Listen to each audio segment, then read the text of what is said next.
को हमारे YouTube channel B R mission YouTube channel में स्वागत है। आपको भी 70 में 70 नंबर साइंस में लाना है तो हमारे कहे अनुसार आपको पढ़ना होगा और एक नियम के साथ पढ़ना होगा, जैसे कि चैप्टर बाय चैप्टर आपको पढ़ना होगा।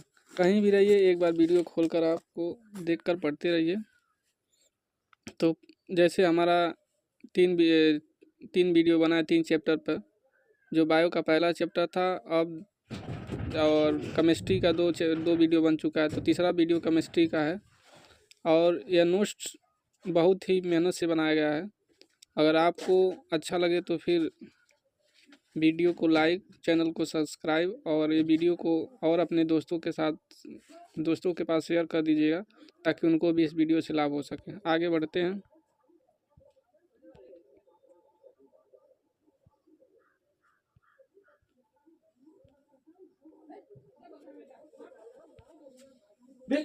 पहले देखते हैं धातु का ज्ञान बहुत ही पुराना है। कॉपर बहुत पहली धातु है जिसका प्रयोग बर्तनों और हथियारों अन्य सामानों को बनाने में किया गया था। आजकल धातुओं का प्रयोग पुल, हवाई जहाज, रेल और अन्य वस्तुओं को बनाने में किया जाता है।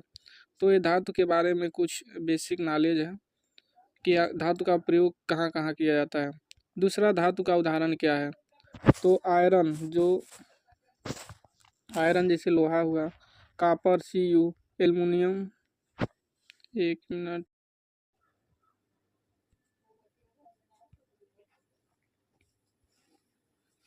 तो धातु जैसे आयरन हो गया, कॉपर हो गया, एल्युमिनियम हो गया, मैग्नीशियम हो गया, लेड हो गया, जिंक हो गया, सोडियम हो गया, ये सारी धातुएं हैं। अब इनके भौतिक गुण क्या हैं? जैसे उनके अंदर कोई गुण भी होना चाहिए। तो भौतिक गुण क्या है? पहला गुण यह है इनमें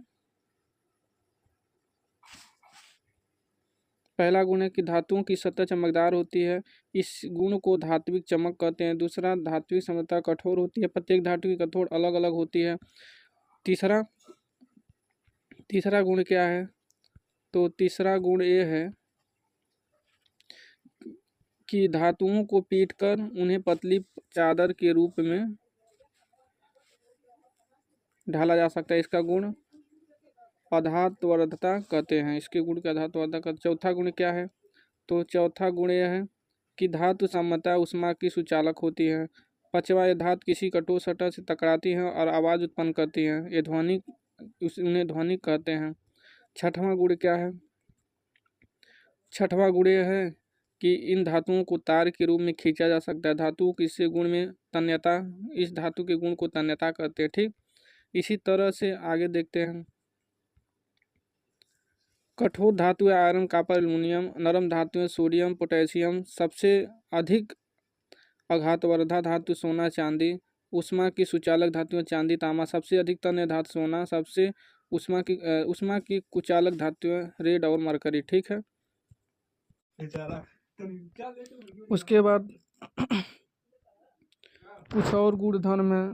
धातुओं के जो रासायनिक गुणधर्म है, देखिए वो तो भौतिक गुण था। भौतिक गुण का मतलब होता है फिजिकली। अब हम देखते हैं केमिकली भी गुण, कुछ अनेक गुण हैं। जैसे धातुओं का दहन, तो धातुएं ऑक्सीजन से क्रिया करके धातु ऑक्साइड बनाती हैं। ठीक है, आगे देखते हैं। जैसे कि इसमें दिया है, देखिए, धातु ऑक्सीजन से क्रिया कर धातु ऑक्साइड बनाती है। ठीक, उदाहरण में हम देख लेते हैं। जैसे 2Cu यानी कॉपर प्लस ऑक्सीजन मिलके 2Cu2Cu बनाते हैं। उसी तरह से एल्युमिनियम 4 एल्युमिनियम 3 O2 मिलकर 2Al2O3 बनाते हैं। ठीक है। उभयधर्मी ऑक्साइड क्या है? तो उभयधर्मी ऑक्साइड के बारे में देख लेते हैं। तो उभयधर्मी ऐसे धातु ऑक्साइड जो अम्ल तथा क्षारक दोनों से अभिक्रिया करके लवण तथा जल प्रदान करते हुए उभयधर्मी ऑक्साइड कहलाते हैं। ठीक है, उदाहरण में देख लेते हैं। तो उदाहरण में आपको क्या देखना है कि देखिए, एल्युमिनियम और ऑक्सीजन, तो ये और प्लस 6 हाइड्रोक्लोरिक अम्ल मिलने के बाद 2AlCl3 पर 2 प्लस 3H2O बनाते हैं। इसी तरह इसको भी एग्जाम्पल को आपको पढ़ना है, क्योंकि वीडियो लंबा होता जाएगा, जितना हम बारीकी से आपको समझाने की कोशिश करेंगे। फिर आगे देखते हैं एल्युमिनियम, जिसे एंडोनीकरण कहते हैं। एंडोनीकरण क्या है?